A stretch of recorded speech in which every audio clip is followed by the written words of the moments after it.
பிரதமராக இருந்தாலும் இனி கைபொம்மைதானா? மோடி எதிர்கொள்ள போகும் சவால்கள் என்னென்ன? என்னதான் கூட்டணி கட்சிகளின் ஆதரவோடு மத்தியில் ஆட்சி அமைத்தாலும் பெரும்பான்மை என்ற அந்தஸ்தை இழந்த மோடி தன்னிச்சையாக இனி செயல்பட முடியாது. எதிர்க்கட்சி அந்தஸ்தை பெற்ற காங்கிரஸ் வரும் காலத்தில் பாஜக தற்போது வீற்றிருக்கும் அரியணையை மக்கள் செல்வாக்கோடு பெறும் வாய்ப்பும் வரலாம். பதவியில் உள்ள அரசியல் தலைவர்களுக்கு எதிராக ஐடி, இடி போன்ற துறைகளை தன்னிச்சையாக பயன்படுத்த இனிமேல் முடியாது. தமிழ்நாட்டில் கால் பதிக்க திமுகவை பகைக்காமல் நல்லுறவு பாராட்டி கூட்டணி வைக்க கூட யோசனை வரலாம். இனி எங்கும் மத அரசியலில் ஈடுபட முடியாது.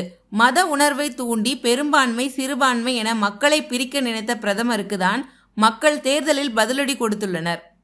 பாஜக அமைச்சர்கள் பதவி பறிபோக வாய்ப்புள்ளது. ஒருமுறை தமிழிசை சவுந்தரராஜன் சொன்னது போல் பாஜகவில் ஒருவர் மாநில தலைவர், ஆளுநர், பிரதமர் இல்லை எதுவாக வேண்டுமானாலும் ஆகலாம், அந்த சுதந்திரம் இங்கு உள்ளது என்று. இனி அந்த சுதந்திரம் கிடையாது. போலியான கம்பீரத்தை தினமும் மெயின்டைன் செய்ய வேண்டிய நிலையும் வரலாம். ஆக மொத்தம் சோலி முடிஞ்சு.